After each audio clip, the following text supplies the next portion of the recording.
চার সন্তানের জন্য হন্যে হয়ে খাবার খুঁজছে গাজার বাসিন্দা মাহমুদ আল হাউ। খাবার সংকটে ছেলেমেয়েরা মৃত্যুর দিকে ঝুঁকছে বলে জানায় সে। আন্তর্জাতিক সম্প্রদায়ের কাছে গাজায় পর্যাপ্ত ত্রাণ সরবরাহের আহ্বান মাহমুদের। এই ঈদে জামা জুতো অ্যাক্সেসরিজের ডিসকাউন্ট।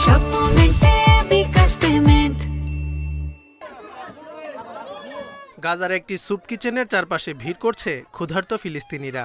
হাঁড়ি নিয়ে সেখানে খাবার পাওয়ার লড়াই চালাচ্ছে চার সন্তানের জনক মাহমুদ আল হাউ। সন্তানদের খাবার জোগাড়ে প্রতিদিনই এখানে আসে মাহমুদ। সবার জন্য খাবার নিশ্চিতে কখনো কখনো 6 ঘন্টা পর্যন্ত অপেক্ষা করে গাজার জাবালিয়ার এই বাসিন্দা। সকাল থেকে এখানে দাঁড়িয়ে আছি, মাঝে মধ্যে এক প্লেট স্যুপ পাই। এই খাবার আমাদের জন্য যথেষ্ট না। দীর্ঘদিন ধরেই আমরা খাবারের সংকটে ভুগছি। গাজার কোথাও রুটি নেই, খাবার নেই। 3 মাস পর গাজায় সীমিত পরিসরে ত্রাণ প্রবেশ করতে দিচ্ছে ইসরায়েল, তবে প্রয়োজনের তুলনায় তা নগণ্য বলছে জাতিসংঘ। আমার বয়স 39 বছর। আমি আর পারছি না। আমার একটা অসুস্থ মেয়ে আছে, আমি ওকে কিছুই দিতে পারছি না। আমার পরিবারের সব মিলিয়ে সদস্য সংখ্যা 6 জন।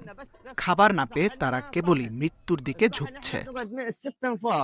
20 মাস ধরে গাজায় তাণ্ডব চালাচ্ছে ইসরায়েল। প্রতিনিয়তই বাড়ছে বেসামরিক ফিলিস্তিনি হতাহতের সংখ্যা। Zobayer Hussain, independent news.